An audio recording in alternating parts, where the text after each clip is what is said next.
트럼프가 폭탄을 터뜨렸습니다. 72시간 안에 중국 제재에 동참하라. 안 하면 동맹 재검토다. 전 세계가 얼어붙었습니다. 일본은 패닉에 빠졌고 한국은 담담했습니다. 그런데 중국이 칼을 뽑았습니다. 히토류 수출 전면 금지. 그런데 일본만 타겟이었습니다. 90일 안에 일본 산업이 마비될 위기. 그리고 3일 후 충격적인 일이 벌어졌습니다. 일본이 한국 앞에서 90도로 허리를 굽힌 겁니다. 독도 영유권 포기, 대마도 해협 관리권 이양. 자존심 강한 일본이 왜 스스로 무릎을 꿇었을까요? 지금부터 그 충격적인 전말을 공개합니다. 시작하기 전 구독과 좋아요, 그리고 대한민국 화이팅 댓글로 한국을 응원해주세요. 워싱턴 시각 새벽 3시 47분. 제 휴대폰이 미친 듯이 울렸습니다. 베개 옆에서 진동하는 소리가 어찌나 요란하던지 아내가 옆에서 신음을 흘렸습니다. 저는 눈도 제대로 못 뜬 채 화면을 더듬었습니다. NSC 긴급 소집. 그 아래 단 한 줄의 메시지가 떠 있었습니다. 대통령 72시간 최후 통첩 발동. 저는 그 순간 잠이 확 달아났습니다. 심장이 쿵 하고 내려앉는 느낌이었습니다. 72시간 최후 통첩이라니. 이건 제가 35년 국방부 생활 동안 손에 꼽을 정도로만 본 초강수였습니다. 저는 브라이언 맥콜리스터입니다. 국방부 동아시아 전략연구센터 수석분석관으로 35년째 일하고 있습니다. 펜타곤에서 시작해서 백악관 NSC 자문까지 동아시아 안보라면 저를 거치지 않는 보고서가 없었습니다. 침대에서 벌떡 일어나 옷을 주섬주섬 챙기는데 손이 미세하게 떨리더군요. 아내가 졸린 목소리로 물었습니다. 여보, 무슨 일이야? 긴급 소집이야. 늦으면 안 돼. 저는 대답을 짧게 끊고 서둘러 집을 나섰습니다. 버지니아 새벽 공기가 차갑게 폐를 찔렀습니다. 차에 시동을 걸면서 저는 계속 그 메시지를 곱씹었습니다. 72시간. 도대체 뭘 72시간 안에 하라는 걸까? NSC 상황실에 도착한 건 4시 23분이었습니다. 이미 20명 넘는 인원이 모여 있었습니다. 국무부, 국방부, CIA, 재무부, 각 부처 고위 관계자들의 얼굴이 형광등 아래서 창백하게 빛났습니다. 커피향이 방 안 가득 퍼져 있었지만 아무도 여유롭게 마시는 사람이 없었습니다. 다들 태블릿이나 서류를 들여다보며 심각한 표정을 짓고 있었습니다. 저는 제 자리를 찾아 앉았습니다. 옆에 앉은 제임스 오브라이언 국무부 차관보가 고개를 끄덕이며 인사했습니다. 그의 눈 밑에도 다크서클이 짙게 내려앉아 있었습니다. 맥콜리스터, 상황 들었어? 72시간 최후 통첩이라는 것만. 구체적인 내용은 아직. 제임스가 한숨을 내쉬었습니다. 대통령이 중국한테 선전포고 수준의 통보를 했어. 72시간 내에 모든 동맹국이 대중국 제재에 동참하지 않으면 동맹관계 전면 재검토하겠다고. 저는 귀를 의심했습니다. 뭐라고? 동맹 재검토? 그래. 나토든 아시아든 예외 없어. 72시간 안에 중국 제재 동참 여부 결정해서 통보하라는 거야. 그 순간 상황실 앞쪽 대형 스크린이 켜졌습니다. 백악관 수석 보좌관의 얼굴이 나타났습니다. 방안이 일순간 조용해졌습니다. 여러분, 시간이 없으니 단도직입적으로 말씀드리겠습니다. 수석 보좌관의 목소리는 차갑고 단호했습니다. 대통령께서 오늘 새벽 1시에 중국 시진핑 주석에게 직접 통화하셨습니다. 내용은 간단합니다. 대만 해협 군사 위협 즉각 중단, 남중국해 인공섬 무장 해제, 그리고 미국 기업 기술 탈취 중단. 이 세 가지를 72시간 안에 이행하지 않으면 전면적인 경제 제재를 발동하겠다고 통보했습니다. 회의실 여기저기서 웅성거리는 소리가 났습니다. 저도 모르게 입이 벌어졌습니다. 이건 단순한 압박이 아니었습니다. 사실상 경제 전쟁 선포였습니다. 수석 보좌관이 말을 이었습니다. 동시에 모든 동맹국에게 통보했습니다. 72시간 내에 미국의 대중국 제재에 동참할 것인지 결정해서 알려달라고. 동참하지 않는 국가는 동맹 관계를 전면 재검토하겠다고 했습니다. 제임스가 제 옆에서 작은 소리로 중얼거렸습니다. 미쳤어. 이건 완전히 판을 뒤엎는 거야. 저는 고개를 끄덕였습니다. 35년 동안 이런 상황은 처음이었습니다. 냉전 시대에도 이 정도 최후 통첩은 없었습니다. 스크린에 세계 지도가 떴습니다. 빨간색으로 표시된 곳이 아직 응답하지 않은 국가들이었습니다. 유럽 대부분, 그리고 아시아. 제 눈은 자연스럽게 동아시아로 향했습니다. 일본, 한국, 대만. 이 세 나라가 어떻게 반응하느냐가 관건이었습니다. 특히 일본. 저는 일본이 당연히 미국 편에 설 거라고 생각했습니다. 35년간 그래왔으니까요. 수석 보좌관이 다시 말했습니다. 현재까지 각국 반응을 브리핑하겠습니다. 화면이 바뀌었습니다. 국가별 반응 현황이 나타났습니다. 영국 동참 의사표명, 프랑스 협회 중, 독일 유보적, 일본 긴급 강요의 소집 중, 한국 외교부 대변인 정례 브리핑 예정. 저는 일본 항목을 다시 봤습니다. 긴급 강요의 소집 중. 그건 당연했습니다. 이런 상황에서 회의하는 건 정상이니까요. 그런데 한국 항목이 눈에 걸렸습니다. 정례 브리핑 예정. 긴급 상황인데 정례 브리핑이라고? 옆에 앉은 CIA 동부가 분석관 캐서린 첸이 태블릿을 보며 말했습니다. 이상하네요. 도쿄 주재 무관 보고에 따르면 일본 총리 관저가 완전 패닉 상태래요. 새벽부터 장관들이 줄줄이 불려가고 있다고. 당연하지. 이런 상황에서 안 그러면 이상한 거야. 저는 당연하다는 듯 대답했습니다. 캐서린이 고개를 갸웃거렸습니다. 근데 서울은 달라요. 청와대가 조용하대요. 특별한 움직임이 없다고. 한국이야 원래 그렇지. 결정은 일본 보고 따라가면 되니까. 저는 별 생각 없이 말했습니다. 그때까지만 해도 저는 그렇게 믿고 있었습니다. 한국은 일본 다음 순위. 중요한 결정은 일본을 따라가는 나라. 35년간 제가 봐온 패턴이 그랬으니까요. 회의가 2시간 넘게 이어졌습니다. 각 부처별 대응 방안을 논의했지만 핵심은 하나였습니다. 동맹국들이 72시간 안에 어떤 결정을 내리느냐. 회의가 끝나갈 무렵 NSC 보좌관이 저를 따로 불렀습니다. 맥콜리스터. 네, 자네가 도쿄로 가줘야겠어. 저는 예상했던 말이었습니다. 동아시아 전문가인 제가 가는 건 당연했습니다. 일본 지원 임무입니까? 그래. 일본 정부와 긴밀히 협의해서 72시간 내에 확실한 동참 의사를 받아내. 일본이 흔들리면 아시아 전체가 흔들려. 저는 고개를 끄덕였습니다. 알겠습니다. 일본은 제가 잘합니다. 걱정 마십시오. 그 말은 진심이었습니다. 저는 일본을 누구보다 잘 안다고 자부했습니다. 어린 시절 도쿄에서 자랐고 아버지는 주일미군 사령부에서 근무하셨습니다. 일본어도 유창했고 일본 정계 인맥도 탄탄했습니다. NSC 보좌관이 말했습니다. 오늘 오후 전용기로 출발해. 자세한 건 기내에서 브리핑 받게. 네, 알겠습니다. 회의실을 나서면서 저는 휴대폰을 확인했습니다. 각국 언론 속보가 쏟아지고 있었습니다.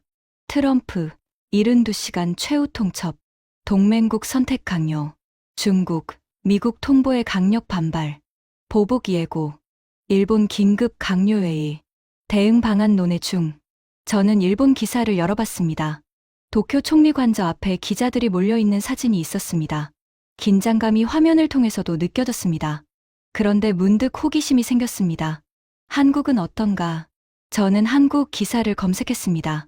외교부, 정례 브리핑서 72시간 최후 통첩 관련 질의 예정. 청와대, 특별한 움직임 없어. 정례 브리핑이라고? 저는 고개를 갸웃거렸습니다. 일본은 긴급 강요회의를 소집하고 난리인데 한국은 정례 브리핑이라니. 하지만 저는 그때 대수롭지 않게 생각했습니다. 한국은 원래 그런 나라니까. 중요한 건 일본이니까. 그게 제 35년 경험에서 나온 확신이었습니다. 그리고 그 확신이 얼마나 잘못된 것이었는지 저는 곧 뼈저리게 깨닫게 될 것입니다. 전용기에 오르기 전 저는 잠깐 사무실에 들러 짐을 챙겼습니다. 책상 위에 놓인 가족 사진이 눈에 들어왔습니다. 1973년 도쿄 요코타 기지 앞에서 찍은 사진. 주일미군 군복을 입은 아버지와 7살 저, 그리고 어머니가 나란히 서 있었습니다. 아버지, 로버트 맥콜리스터 대령. 주일미군 사령부 작전참모로 15년을 근무하신 분이었습니다. 저는 도쿄에서 태어나 12살까지 그곳에서 자랐습니다. 첫 번째 언어가 영어였지만 두 번째 언어는 일본어였습니다. 아버지는 자주 말씀하셨습니다. 브라이언, 일본은 미국의 가장 소중한 동맹이야. 우리가 아시아에서 영향력을 유지할 수 있는 건 일본이 있기 때문이다. 어린 저는 그 말을 가슴 깊이 새겼습니다. 학교 친구들도 일본 아이들이었고 주말이면 아버지와 함께 도쿄 시내를 구경하곤 했습니다. 긴자 거리의 화려한 네온 사인, 아사쿠사 절의 고요한 분위기, 그리고 어디서나 느껴지는 질서정연함. 저는 일본을 좋아했습니다. 물론 한국도 알고 있었습니다. 아버지가 가끔 한국 출장을 가셨으니까요. 하지만 아버지의 표현을 빌리자면 한국은 북한을 막는 완충지대 정도였습니다. 중요하긴 하지만 일본만큼은 아니라는 뉘앙스였죠. 그 인식은 제가 국방부에서 커리어를 쌓으면서도 변하지 않았습니다. 1990년대 초 저는 펜타곤 동아시아 분석관으로 첫 발을 내디뎠습니다. 당시 일본은 경제 대국으로 전 세계를 호령하고 있었습니다. 소니, 도요타, 혼다, 미국 기업들이 일본에게 밀리던 시절이었습니다. 일본을 이해하지 못하면 아시아를 이해할 수 없다. 선배들이 입버릇처럼 하던 말이었습니다. 저는 그 말을 믿었습니다. 반면 한국은 어땠을까요? 1990년대 한국은 막 선진국 문턱에 올라서던 나라였습니다. 1997년에는 외환위기로 IMF 구제금융을 받기도 했죠.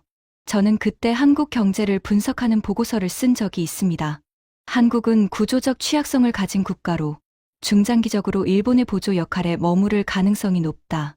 부끄럽지만 그게 제 1998년 보고서의 결론이었습니다. 그 이후로도 제 시각은 크게 변하지 않았습니다. 한국 경제가 성장하고 삼성이 소니를 앞지르고 현대차가 도요타를 위협해도 저는 여전히 생각했습니다. 일본은 기초가 탄탄해. 일시적으로 밀릴 수는 있어도 결국 다시 앞서갈 거야. 2010년대에 들어서면서 주변에서 조금씩 다른 목소리가 나오기 시작했습니다. 맥콜리스터, 한국 좀 주목해야 하는 거 아니야? 요즘 분위기가 심상치 않은데. CIA의 캐서린 첸이 한 번은 그렇게 말했습니다. 저는 웃으며 대답했습니다. 한국이야 열심히 하고 있지. 하지만 뭐랄까, 깊이가 달라. 일본은 150년간 근대화를 해온 나라고 한국은 50년밖에 안 됐잖아. 캐서린이 미심쩍은 표정을 지었지만 저는 신경 쓰지 않았습니다. 그게 제 35년 신념이었습니다.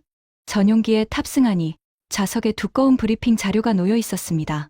저는 자리에 앉아 자료를 펼쳤습니다. 72시간 최후 통첩, 동아시아 동맹국 대응 시나리오. 목차를 훑어봤습니다.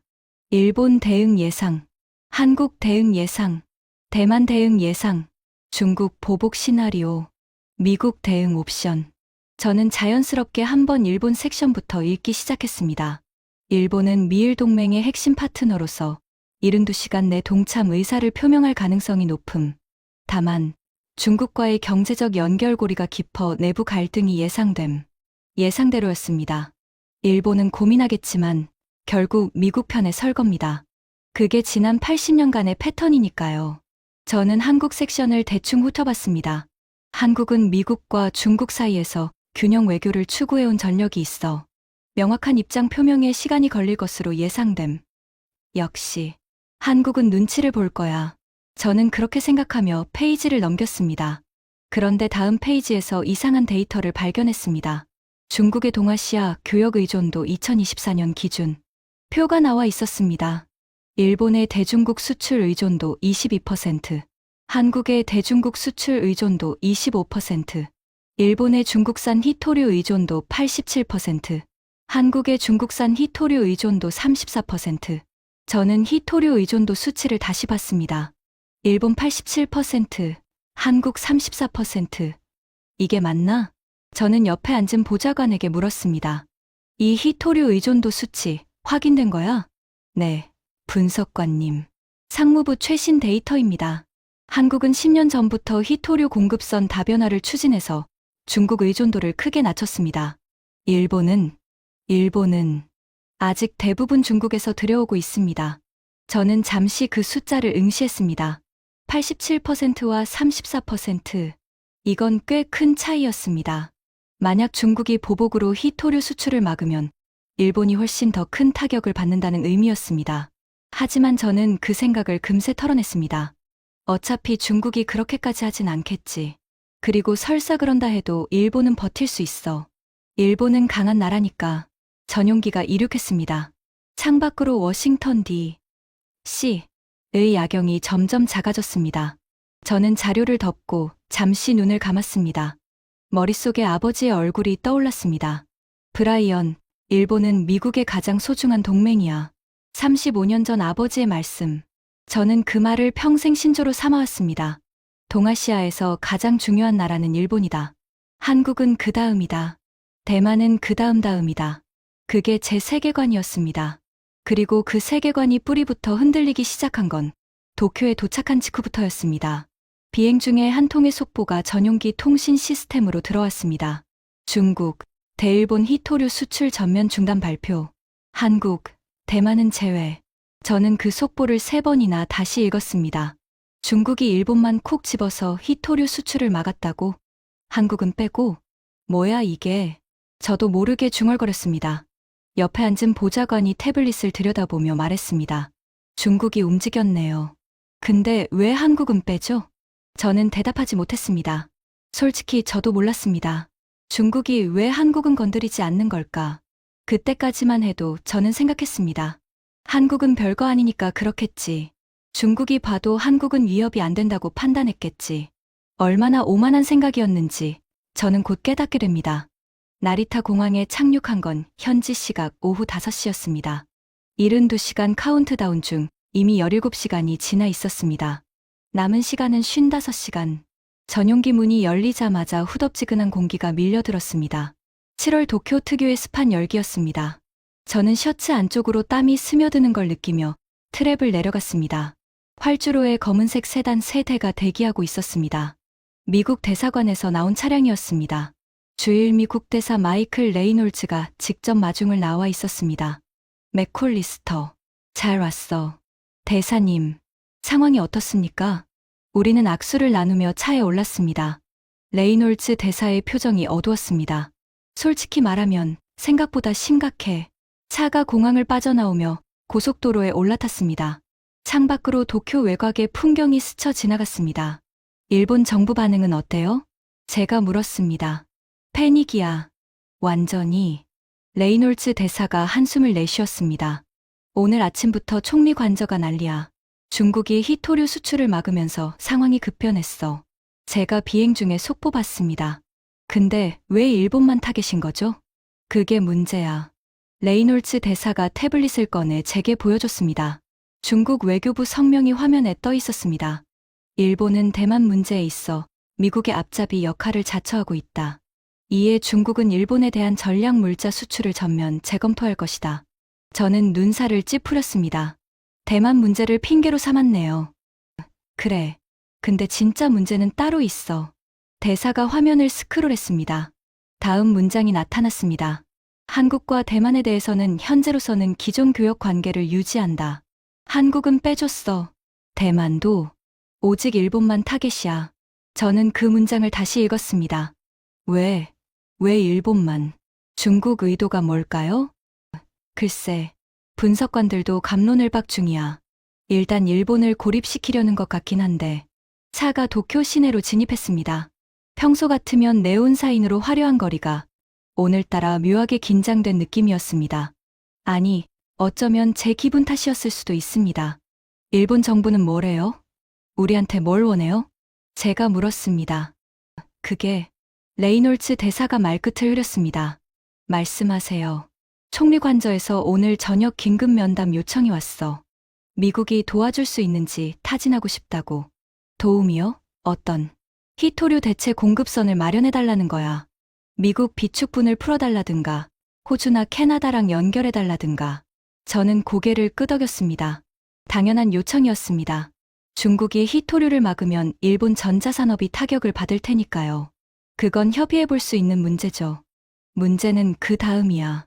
대사의 목소리가 낮아졌습니다. 총리 관저에서 비공식적으로 흘린 얘기가 있어. 미국 비축분으로 안 되면 한국한테 도움을 요청해야 할 수도 있다고. 한국이요? 저는 의아한 표정을 지었습니다. 한국이 히토류를 갖고 있어요? 직접 갖고 있는 건 아닌데. 한국이 이미 몇 년 전부터 베트남, 호주, 미국이랑 히토류 공급망을 구축해놨대. 그 네트워크를 빌리고 싶다는 거야. 저는 잠시 말문이 막혔습니다. 일본이 한국한테 도움을 요청한다고. 히토류 공급망을 빌린다고? 근데 그거 일본 자존심상 가능한 얘기예요? 제가 물었습니다.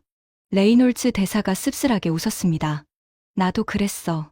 근데 지금 일본이 얼마나 급한지 몰라서 그래. 얼마나 급한데요? 대사가 다른 문서를 열었습니다. 일본 경제산업성 내부 보고서였습니다. 어떻게 입수했는지는 묻지 않았습니다. 중국산 히토류 수입 중단 시 영향 분석. 저는 내용을 읽기 시작했습니다. 반도체 제조 47개, 핵심 부품 생산 중단 예상. 90일 내 라인 가동 중지. 전기차 배터리 모터용 자석 공급 차질. 도요타, 혼다 전기차 생산 65% 감소 예상. 방위산업 미사일 유도장치, 레이더 부품 등 핵심 무기 생산 불가. 예상 피해 90일 기준 약 23조 엔. 23조 엔. 약 1,700억 달러. 90일 만에. 저는 숨이 막히는 기분이었습니다. 이게 맞아요? 90일 만에 이렇게까지? 경제산업성 추산이야. 실제로는 더 심할 수도 있대. 차가 미국 대사관 정문에 도착했습니다. 저는 차에서 내리며 아직도 그 숫자들이 머릿속에서 맴돌았습니다. 90일 마비. 23조 엔 피해. 47개 핵심 부품 생산 중단. 일본이 이렇게까지 취약했나? 저는 35년간 일본을 분석해왔지만 이 정도일 줄은 몰랐습니다. 대사관 로비에 들어서자마자 한 직원이 달려왔습니다. 분석관님, 긴급 정보입니다. 직원이 태블릿을 건넸습니다. 속보가 떠 있었습니다. 일본 경단련, 긴급 성명. 중국과의 관계 악화 우려. 신중한 대응 촉구. 일본 재계 8대 그룹 총수, 총리 면담 요청. 저는 그 속보를 보며 미간을 좁혔습니다. 재계가 움직이기 시작했다. 그것도 총리한테 직접. 이건 좋지 않은 신호였습니다. 재계가 정치에 압력을 넣기 시작하면 정부가 흔들릴 수 있습니다. 대사님, 오늘 저녁 총리 관저 면담 몇 시예요? 제가 물었습니다. 8시로 잡혀 있어. 그 전에 좀 쉬어야겠습니다. 브리핑 자료 더 검토하고요. 알았어. 방 준비해뒀으니까 올라가. 저녁 7시에 다시 모이자. 저는 고개를 끄덕이고 엘리베이터를 탔습니다. 3층 숙소로 올라가면서 저는 계속 생각했습니다. 상황이 예상보다 심각하다. 일본이 이렇게까지 궁지에 몰릴 줄은 몰랐다. 하지만 괜찮아. 일본은 강한 나라야. 이 정도로 무너지진 않을 거야. 그리고 미국이 옆에 있잖아. 우리가 도와주면 돼. 그게 그때 제 생각이었습니다. 숙소 방에 들어서서 짐을 내려놓았습니다. 창밖으로 도쿄 도심이 보였습니다. 해가 지기 시작하면서 건물들 사이로 주황빛이 번지고 있었습니다. 저는 잠시 창가에 서서 도쿄 풍경을 바라봤습니다. 어린 시절 이곳에서 자랐던 기억이 떠올랐습니다.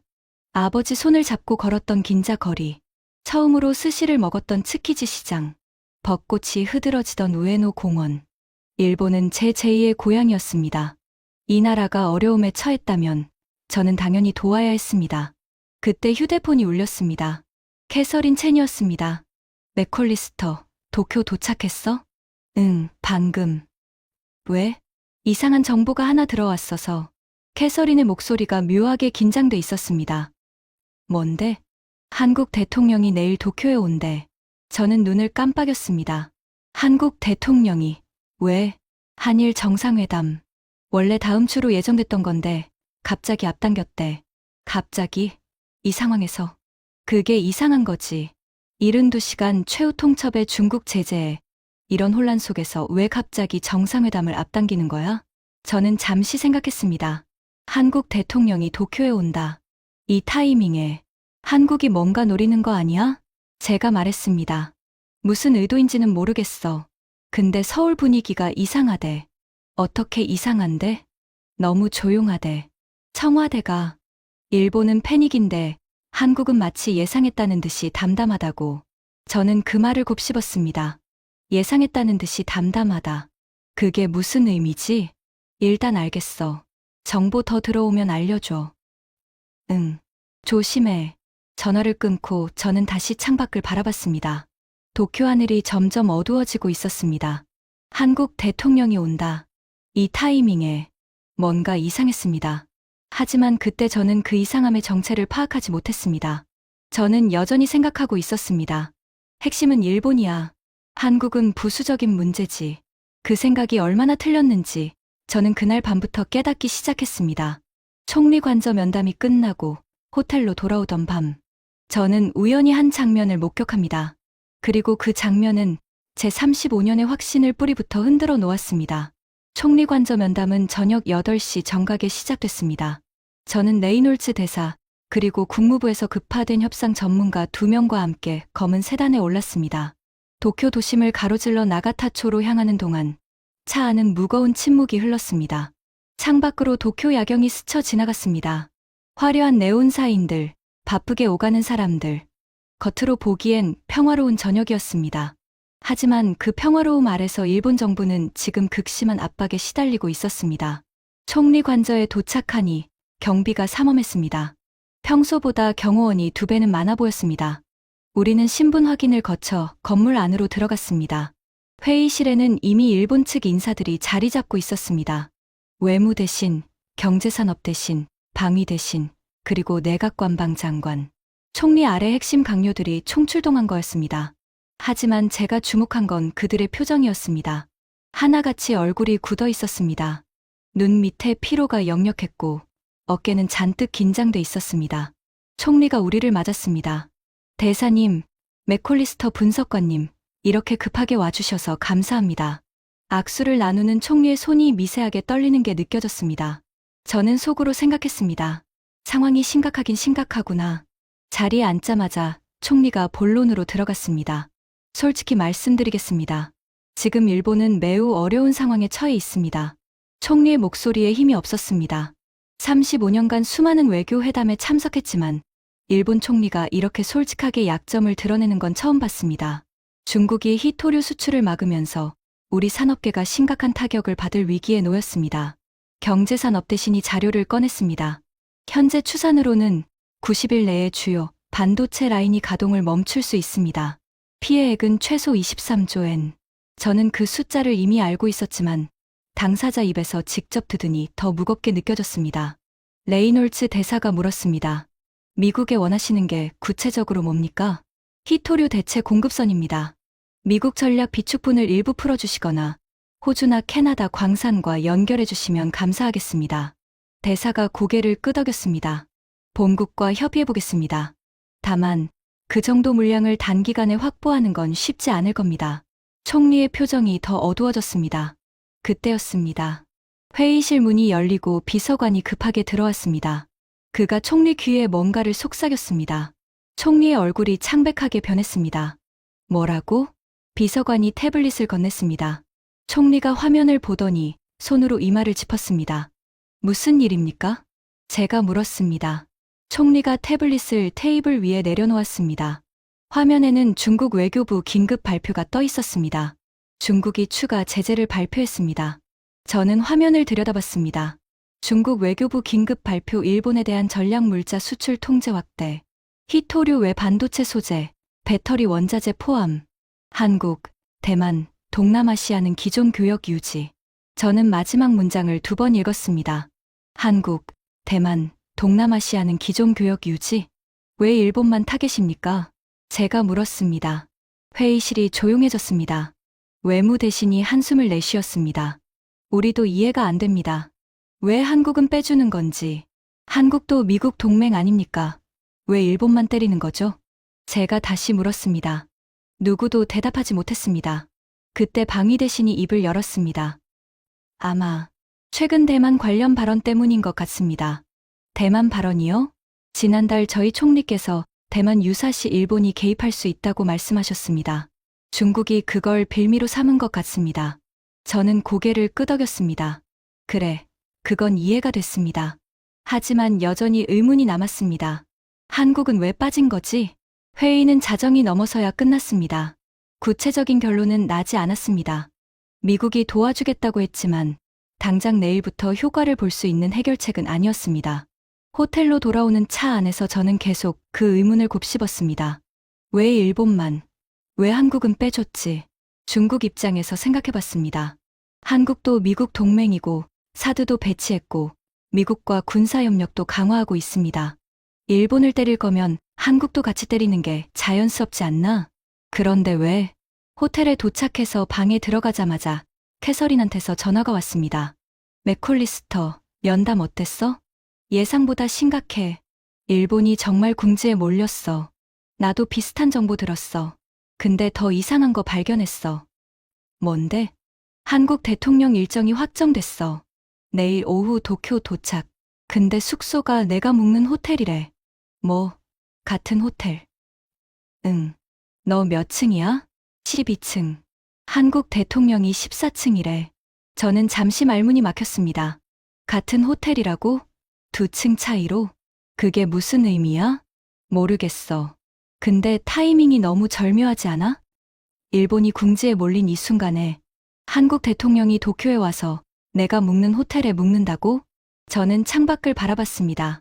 도쿄의 야경이 반짝이고 있었습니다. 일단 내일 상황 봐야겠어. 응. 조심해. 뭔가 큰 일이 벌어질 것 같은 느낌이야. 전화를 끊고 저는 침대에 누웠습니다. 하지만 잠이 오지 않았습니다. 머릿속에서 계속 같은 질문이 맴돌았습니다. 왜 한국만 빠졌지? 왜 한국 대통령이 이 타이밍에 오지? 왜 같은 호텔이지? 그때까지만 해도 저는 생각했습니다. 우연의 일치겠지. 한국이 뭔가 특별한 건 아닐 거야. 하지만 다음 날, 저는 그 생각이 완전히 틀렸다는 걸 알게 됩니다. 다음 날 오전 9시, 저는 미국 대사관에서 긴급 브리핑을 받았습니다. 회의실에는 대사관 경제 담당관들과 CIA, 분석관들이 모여 있었습니다. 화면에는 일본 경제산업성에서 입수한 내부 문서가 띄워져 있었습니다. 이건 어젯밤 일본 경제산업성이 총리 관저에 보고한 자료입니다. 경제 담당관이 설명을 시작했습니다. 제목이 중국 제재 대응 시나리오 분석입니다. 결론부터 말씀드리면 상황이 저희 예상보다 훨씬 심각합니다. 화면이 넘어갔습니다. 핵심 산업별 영향 분석이라는 표가 나타났습니다. 반도체 산업. 일본 반도체 제조에 필요한 히토류, 원소 17종 중 15종을 중국에서 수입합니다. 중국 수입이 완전히 막히면 현재 재고로 약 45일 버틸 수 있습니다. 그 이후에는 생산 라인이 멈춥니다. 45일. 저는 그 숫자를 메모했습니다. 전기차 배터리. 배터리 모터에 들어가는 네오디뮴 자석을 중국산에 89% 의존하고 있습니다. 도요타, 혼다, 닛산 전기차 생산이 60일 내에 70% 감소할 것으로 예상됩니다. 방위산업, 미사일 유도장치, 레이더 핵심 부품의 히토류가 필수입니다. 방위성 보고에 따르면 현재 재고로는 신규 무기 생산이 90일 내에 중단될 수 있습니다. 담당관이 화면을 멈추고 우리를 바라봤습니다. 종합하면 90일입니다. 90일 안에 대체 공급선을 확보하지 못하면 일본 핵심 산업이 마비됩니다. 회의실이 무거운 침묵에 휩싸였습니다. 제가 물었습니다. 대체 공급선 확보 가능성은요? 미국, 호주, 캐나다에서 긴급 수입을 추진 중입니다. 하지만 물량과 품질 면에서 중국을 대체하기 어렵습니다. 최소 6개월은 걸릴 거라는 게 전문가들 의견입니다. 6개월. 하지만 일본에겐 90일밖에 없었습니다. 그때 CIA 분석관 캐서린이 손을 들었습니다. 한 가지 더 보셔야 할 게 있습니다. 그녀가 다른 문서를 화면에 띄웠습니다. 이건 제가 어젯밤 도쿄 주재정보원한테서 입수한 자료입니다. 일본 경제산업성이 비공개로 작성한 한국 의존도 분석입니다. 한국 의존도 분석? 저는 눈을 크게 떴습니다. 일본이 한국 의존도를 분석했다고요? 네.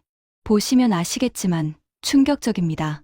화면에 표가 나타났습니다. 일본 산업의 한국 의존 품목 2024년 기준. 고순도 불화수소 한국산 점유율 94%, OLED 디스플레이 패널 한국산 점유율 87%, 고용량 배터리 셀 한국산 점유율 83%, 반도체 검사 장비 핵심 부품 한국산 점유율 79%, 선박용 LNG 탱크 한국산 점유율 91%. 저는 그 숫자들을 보며 입이 벌어졌습니다. 이게 맞아요? 이렇게까지 높아요? 맞습니다. 특히 충격적인 건 47개 품목입니다. 캐서린이 다음 페이지를 넘겼습니다. 한국 없이는 생산 불가능한 품목 47개. 일본 제조업에서 한국산 부품이나 소재 없이는 아예 생산 자체가 불가능한 품목이 47개입니다. 반도체, 디스플레이, 배터리, 자동차, 조선 전 분야에 걸쳐 있습니다. 저는 그 자료를 멍하니 바라봤습니다. 35년간 동아시아를 분석해왔습니다. 일본이 강하고 한국이 따라간다고 생각했습니다. 그런데 지금 이 데이터가 말해주는 건 정반대였습니다. 일본이 한국 없이는 못 산다. 잠깐만요. 제가 말했습니다. 그럼 지금 중국이 히토류를 막은 상황에서 일본이 선택할 수 있는 옵션이 뭐예요? 캐서린이 대답했습니다.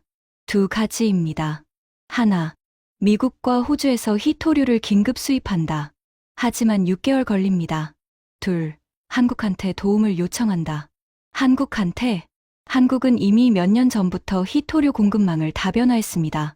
베트남, 호주, 미국이랑 직접 계약을 맺어놨어요. 그 네트워크를 일본이 빌리면 당장 다음 주부터 물량을 확보할 수 있습니다. 저는 머리가 복잡해졌습니다. 근데 일본이 한국한테 도움을 요청할 수 있어요? 독도 문제도 있고, 과거사 문제도 있고, 캐서린이 쓴웃음을 지었습니다. 그게 바로 일본의 딜레마입니다. 자존심을 지키면 90일 안에 산업이 마비되고, 자존심을 버리면 한국한테 고개를 숙여야 하는 거죠. 회의가 끝나고 저는 혼자 대사관 발코니에 서서 담배를 피웠습니다. 평소엔 안 피우는데, 오늘은 뭔가 필요했습니다. 연기를 내뱉으며 생각했습니다. 35년간 내가 뭘 본 거지? 일본이 강하다고 생각했습니다. 한국은 그 다음이라고 생각했습니다. 그런데 실제로는 일본이 한국한테 이렇게까지 의존하고 있었습니다. 47개 품목. 한국 없이는 생산 불가. 그 숫자가 머릿속에서 떠나지 않았습니다. 오후 2시, 저는 충격적인 문서를 하나 더 입수했습니다. 일본 국가안전보장회의 내부 보고서. 제목이 오방향 동시압박 구조 분석이었습니다. 이건 CIA 도쿄 지부가 어떻게든 입수한 극비 문서였습니다. 캐서린이 저한테만 몰래 보여줬습니다. 이거 보면 이해가 될 거야. 왜 일본이 이렇게 급하게 무너지고 있는지. 저는 문서를 펼쳤습니다. 일본을 둘러싼 오방향 압박 구조. 지도가 그려져 있었습니다. 일본 열도가 중앙에 있고 5개의 화살표가 사방에서 일본을 향해 겨누고 있었습니다.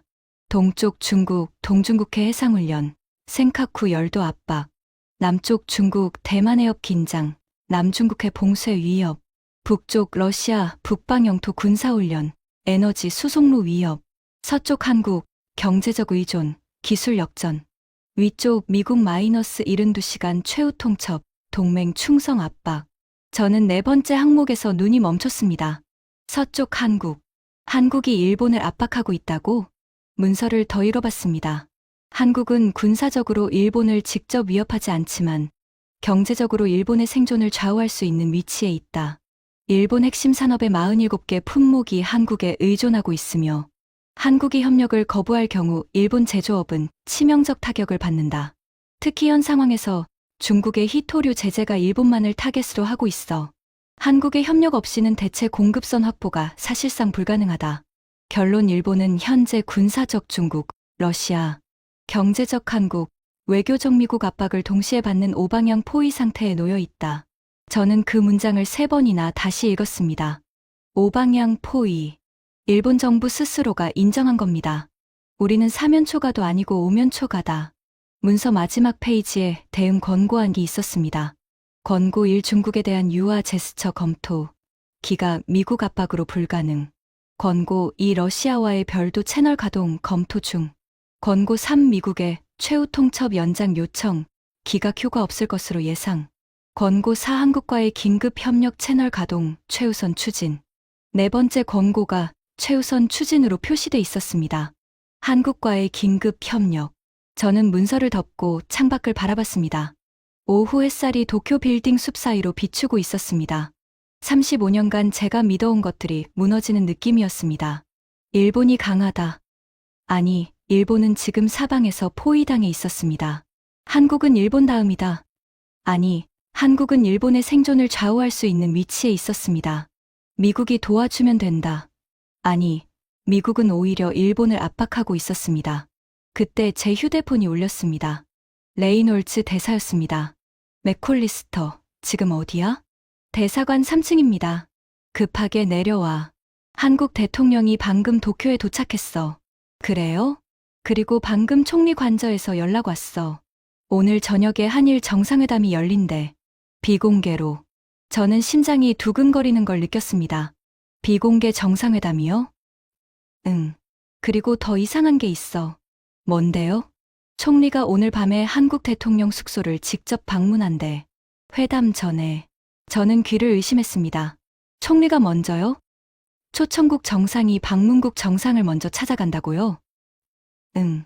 그것도 밤에. 비공식으로. 이건 외교 의전에 완전히 어긋나는 일이었습니다. 보통은 방문하는 쪽이 초청한 쪽을 찾아가는 게 맞습니다. 일본에서 회담이 열리니까 한국 대통령이 총리 관저를 방문하는 게 정상이죠. 그런데 반대로 일본 총리가 한국 대통령 숙소를 먼저 찾아간다. 대사님, 이거 무슨 의미죠? 나도 몰라. 근데 뭔가 심상치 않은 건 확실해. 전화를 끊고 저는 서둘러 로비로 내려갔습니다. 한국 대통령이 도착했다. 그리고 오늘 밤 일본 총리가 먼저 찾아간다.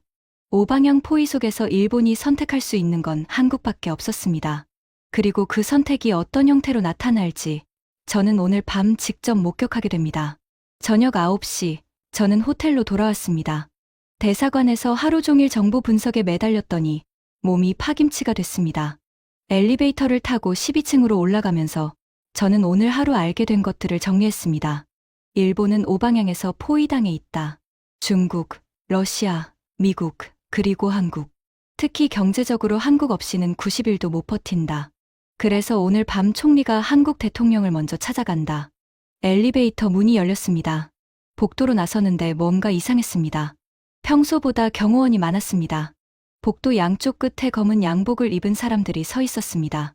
한국 경호원과 일본 경호원이 뒤섞여 있는 것 같았습니다. 저는 본능적으로 걸음을 늦췄습니다. 한국 대통령이 14층에 묵는다고 했습니다. 지금 12층에도 경호가 이렇게 삼엄하면 14층은 어떨까? 방으로 들어가려는데 엘리베이터 쪽에서 웅성거리는 소리가 들렸습니다. 저는 돌아봤습니다. 엘리베이터 문이 열리고 검은 양복들이 쏟아져 나왔습니다. 그 뒤를 이어 한 무리의 사람들이 나타났습니다. 일본 총리였습니다. 저는 반사적으로 벽 쪽으로 몸을 붙였습니다. 심장이 쿵쾅거리기 시작했습니다. 총리가 지금 여기 왜 있지? 14층으로 가려면 12층에서 내릴 이유가 없는데 그때 저는 깨달았습니다. 이 호텔 구조상 14층으로 가는 전용 엘리베이터가 12층에서 환승해야 한다는 걸. 총리 일행이 복도를 지나갔습니다. 저는 숨을 죽이고 그 모습을 지켜봤습니다. 총리 얼굴이 굳어 있었습니다. 평소 TV에서 보던 여유로운 표정이 아니었습니다. 입술을 꾹 다물고 어깨는 잔뜩 긴장돼 있었습니다. 옆에는 외무대신과 비서실장이 따르고 있었습니다. 외무대신 얼굴도 창백했습니다. 그들이 복도 끝 전용 엘리베이터로 향했습니다. 저는 그 뒷모습을 멍하니 바라봤습니다. 그리고 1시간쯤 지났을까. 저는 방에서 노트북으로 뉴스를 확인하고 있었습니다. 그런데 복도에서 다시 소란스러운 소리가 들렸습니다. 저는 방문을 살짝 열고 밖을 내다봤습니다. 총리 일행이 돌아오고 있었습니다. 하지만 올라갈 때와 분위기가 완전히 달랐습니다. 총리의 어깨가 축 처져 있었습니다. 고개도 약간 숙인 상태였습니다. 외무대신은 아예 입술을 깨물고 있었습니다. 그리고 그 순간 저는 결정적인 장면을 목격했습니다. 복도 끝에서 한국 측 수행원 몇 명이 나타났습니다. 아마 한국 대통령을 모시고 같은 층으로 환승하러 내려온 것 같았습니다. 총리가 그들과 마주쳤습니다. 그리고 총리가 인사를 했습니다. 허리를 굽혔습니다. 깊이, 더 깊이, 90도, 거의 직각이었습니다. 저는 숨이 멎는 줄 알았습니다. 일본 총리가 한국 측 수행원들에게 90도로 인사하고 있었습니다. 그것도 자기 나라에서, 자기가 초청한 회담에서. 인사는 3초쯤 지속됐습니다. 총리가 허리를 펴고 일행과 함께 엘리베이터로 향했습니다. 한국 수행원들은 약간 당황한 표정으로 가볍게 목례를 했습니다. 저는 방문을 닫고 침대에 털썩 주저앉았습니다. 방금 뭘 본 거지? 심장이 미친 듯이 뛰고 있었습니다. 손이 떨렸습니다. 35년간 동아시아를 분석해왔습니다. 수백 번의 정상회담, 수천 번의 외교 의전을 봐왔습니다. 하지만 이런 장면은 처음이었습니다. 초청국 정상이 방문국 수행원에게 90도 인사. 이건 외교 의전에서 있을 수 없는 일이었습니다. 아니, 상상조차 할 수 없는 일이었습니다. 저는 휴대폰을 꺼내 캐서린한테 전화를 걸었습니다. 캐서린, 나야. 왜? 무슨 일이야? 목소리가 이상한데.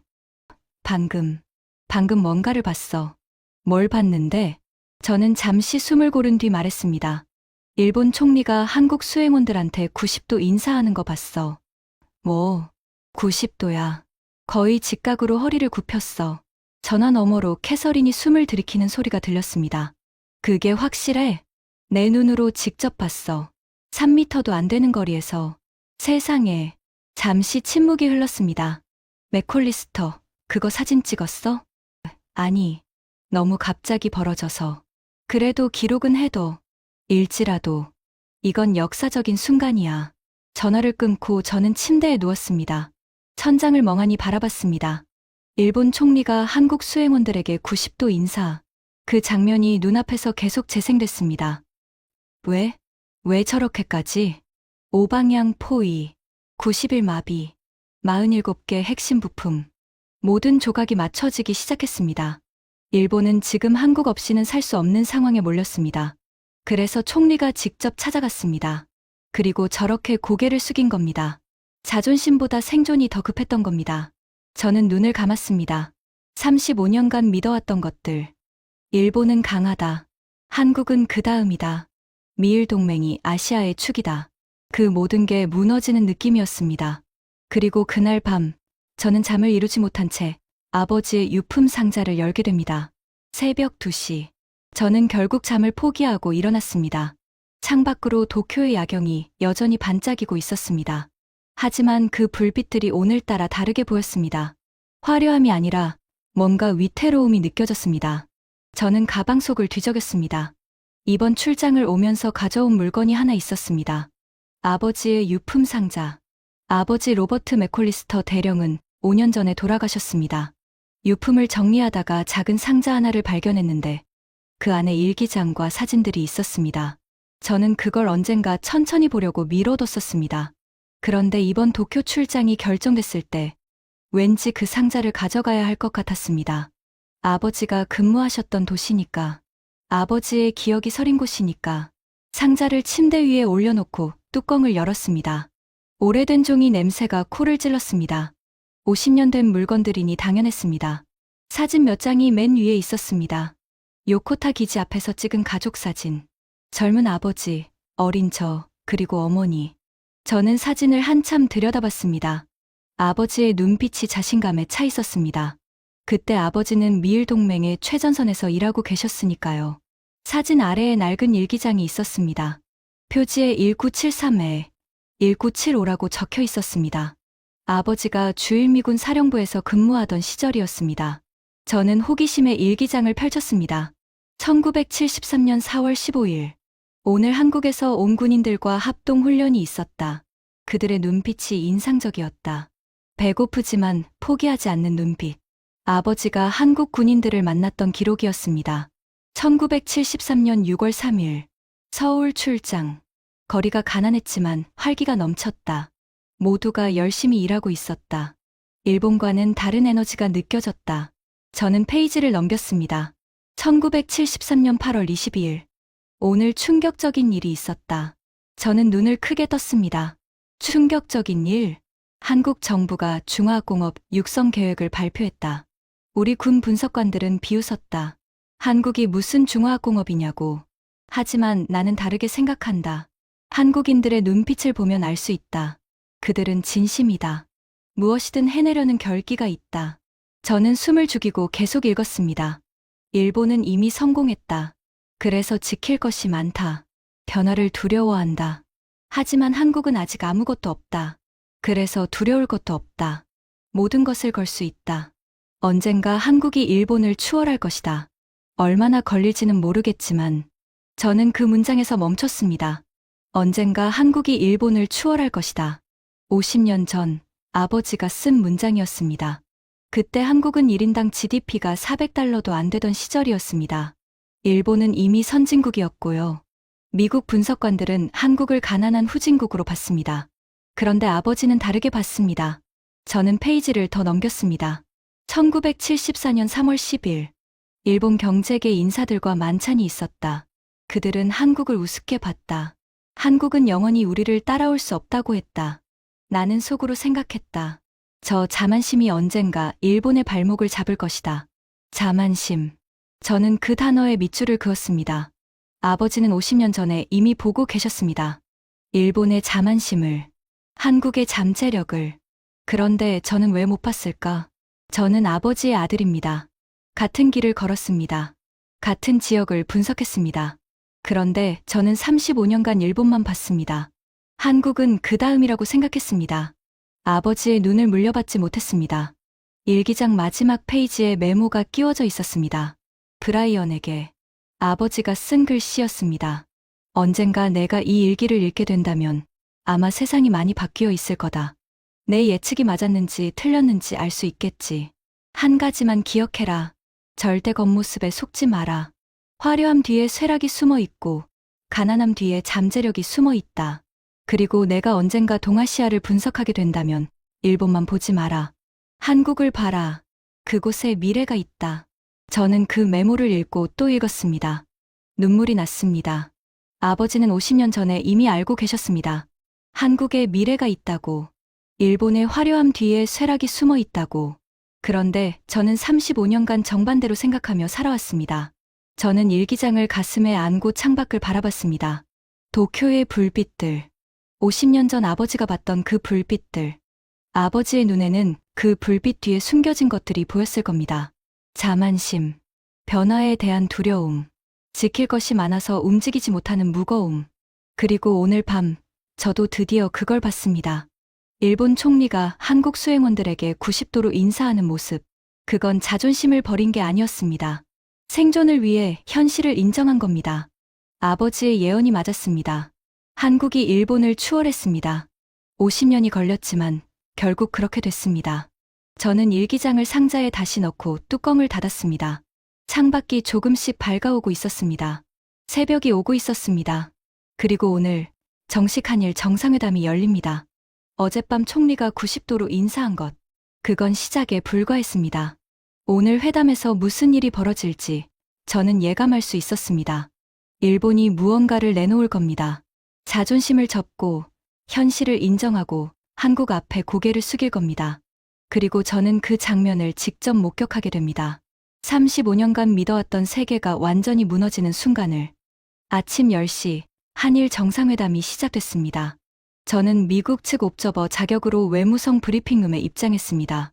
각국 기자들과 외교관들이 빼곡히 자리를 채우고 있었습니다. 플래시 세례가 쉴 새 없이 터졌습니다. 브리핑룸 앞쪽에 두 개의 연단이 나란히 놓여 있었습니다.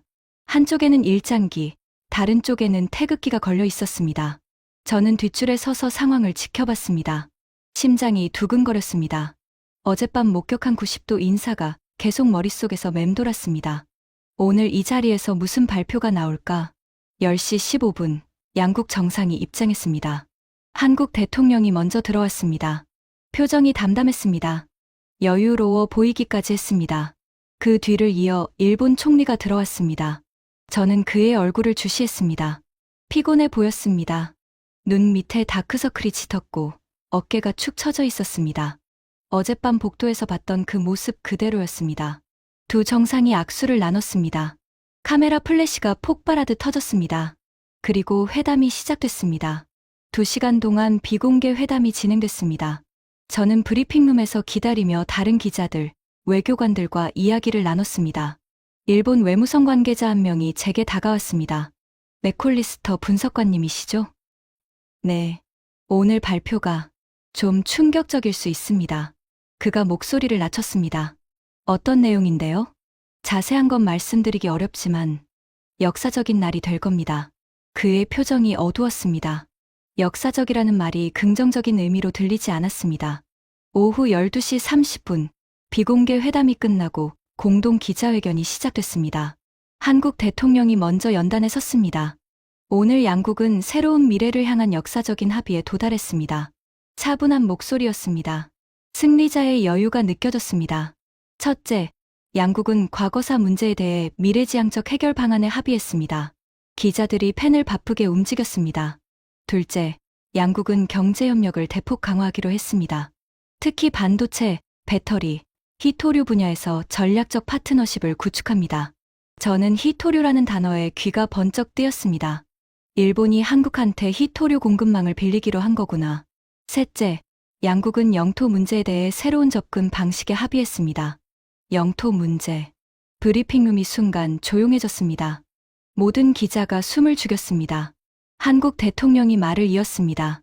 독도에 대한 양국의 입장 차이는 더 이상 양국 관계 발전에 장애가 되지 않을 것입니다. 일본 정부가 이에 동의했습니다. 저는 귀를 의심했습니다. 일본 정부가 동의했다고? 기자들 사이에서 웅성거리는 소리가 났습니다. 일본 기자들의 얼굴이 창백하게 변했습니다. 한국 대통령이 연단에서 물러나고 일본 총리가 마이크 앞에 섰습니다.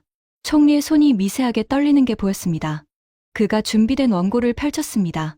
오늘 양국은 새로운 시대를 여는 합의에 도달했습니다. 목소리가 낮고 무거웠습니다. 일본은 과거 역사에 대해 깊이 반성하며 미래 세대를 위해 한국과 진정한 협력 관계를 구축하고자 합니다. 여기까지는 예상 가능한 내용이었습니다. 하지만 다음 문장에서 저는 충격을 받았습니다. 영토 문제에 관해 말씀드리겠습니다. 총리가 잠시 말을 멈췄습니다. 침을 삼키는 게 보였습니다. 독도에 대한 일본 정부의 입장은 더 이상 양국 관계의 쟁점이 되지 않을 것입니다. 브리핑룸이 얼어붙었습니다. 저는 눈을 크게 떴습니다. 방금 뭐라고 했지?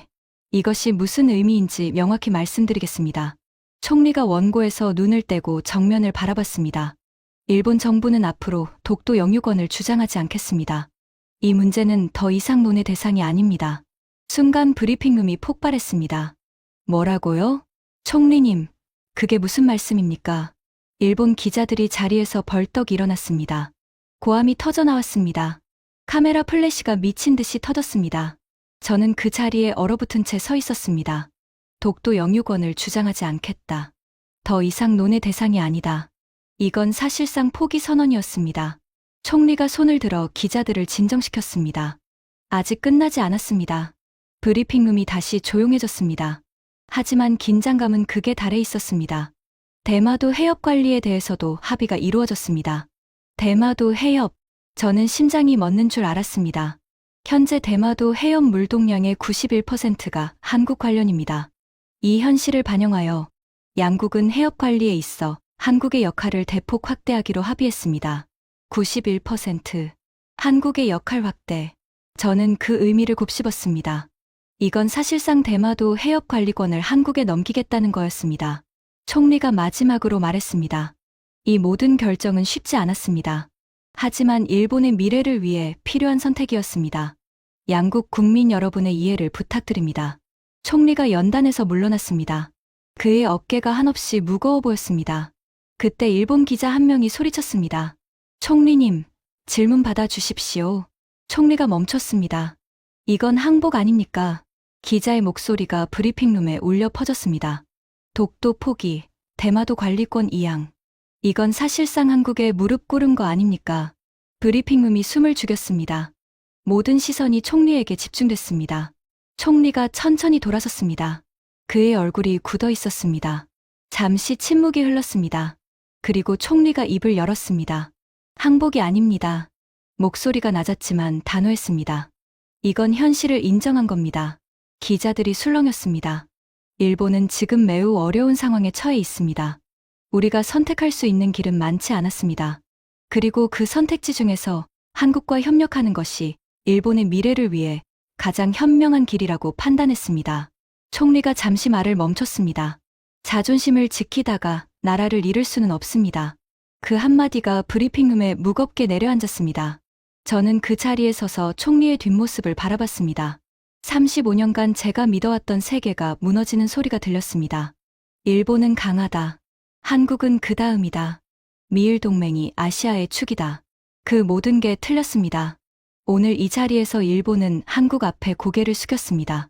독도를 포기했습니다. 대마도 해협을 넘겼습니다. 자존심을 지키다가 나라를 잃을 수는 없다. 총리의 그 말이 머릿속에서 계속 맴돌았습니다. 아버지의 예언이 떠올랐습니다. 언젠가 한국이 일본을 추월할 것이다. 50년 전 아버지가 쓴 문장. 오늘 그 예언이 현실이 됐습니다. 3일 후 저는 워싱턴으로 돌아왔습니다.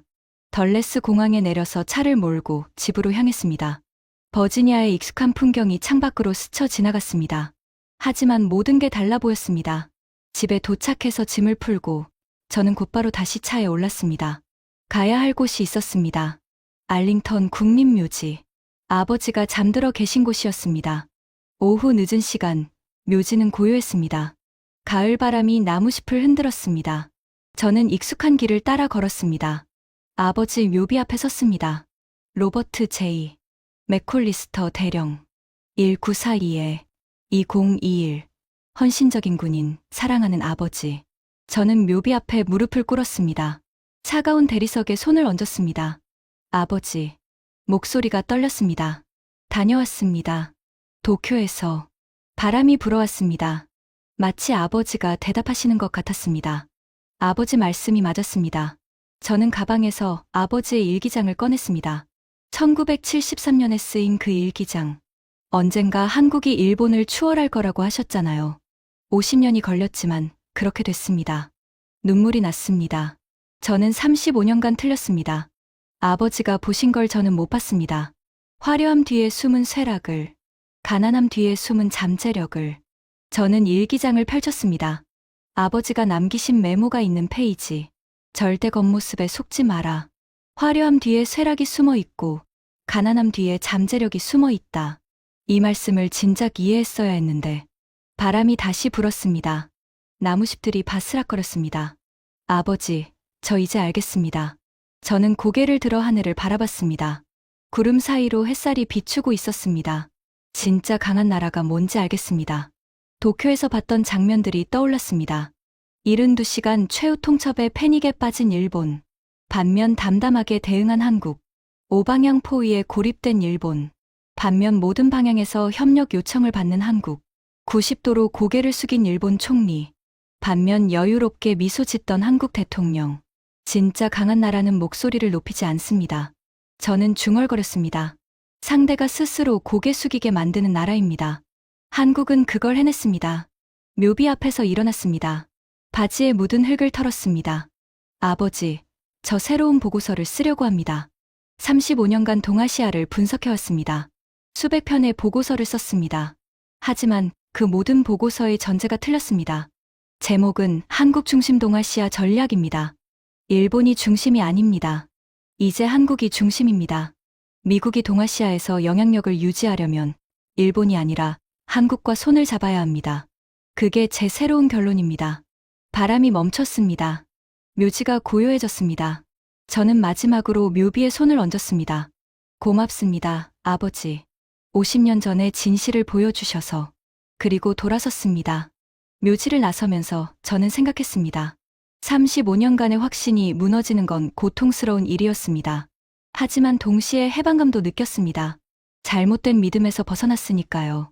차에 올라 시동을 걸었습니다. 라디오에서 뉴스가 흘러나왔습니다. 한일 정상회담 후폭풍이 계속되고 있습니다. 일본 내에서는 총리의 결정에 대한 비판이 거세지만 경제계는 대체로 환영하는 분위기입니다. 한편 한국에서는 저는 라디오를 껐습니다. 이미 알고 있었습니다. 세상이 바뀌었다는 걸.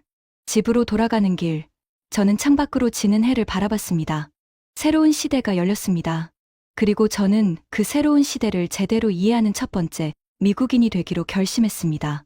아버지가 50년 전에 보셨던 것처럼 저도 이제 제대로 보겠습니다. 겉모습이 아니라 본질을, 화려함이 아니라 진짜 힘을, 한국이라는 나라를. 그로부터 6개월 후 제가 쓴 보고서 한국 중심 동아시아 전략이 백악관에 제출됐습니다. 처음에는 논란이 있었습니다. 35년간 미일 동맹을 옹호해온 제가 갑자기 한국 중심을 주장하니까요. 하지만 도쿄에서 벌어진 일들이 제 주장을 뒷받침해줬습니다. 일본은 결국 한국의 도움을 받아 히토류 위기를 넘겼습니다. 그 대가로 많은 것을 양보해야 했습니다. 반면 한국은 아무것도 잃지 않고 모든 것을 얻었습니다. 제 보고서의 마지막 문장은 이랬습니다. 21세기 동아시아의 핵심 파트너는 일본이 아니라 한국이다. 미국은 이 현실을 직시해야 한다. 그리고 아버지의 말씀을 인용했습니다. 절대 겉모습에 속지 마라. 화려함 뒤에 쇠락이 숨어 있고 가난함 뒤에 잠재력이 숨어 있다. 1973년 아버지가 쓰신 문장. 50년이 지나 그 문장은 진실이 됐습니다. 저는 이제 압니다.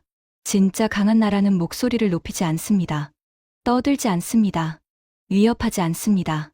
그저 묵묵히 실력을 쌓고 기회가 왔을 때 조용히 손을 내밉니다. 그리고 상대가 스스로 고개를 숙이게 만듭니다. 한국이 그랬습니다.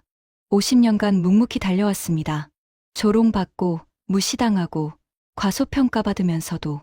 그리고 마침내 그들을 무시했던 나라가 먼저 고개를 숙이는 날이 왔습니다. 저는 그 역사적인 순간을 목격했습니다. 그리고 깨달았습니다. 이건 끝이 아니라 시작이라는 걸. 한국의 시대가 열렸습니다. 지금까지 미국 국방부 분석관이 도쿄에서 목격한 충격적인 이야기였습니다. 35년간 일본이 최고라고 믿었던 전문가의 눈앞에서 일본 총리가 한국 앞에 고개를 숙였습니다. 진짜 강한 나라는 목소리를 높이지 않습니다. 상대가 스스로 고개 숙이게 만드는 나라입니다. 대한민국이 그걸 해냈습니다. 이 이야기가 의미 있으셨다면 주변에 널리 공유해 주세요. 우리의 저력을 더 많은 분들이 알 수 있도록 구독과 좋아요도 부탁드립니다. 지금까지 감동피치였습니다. 감사합니다.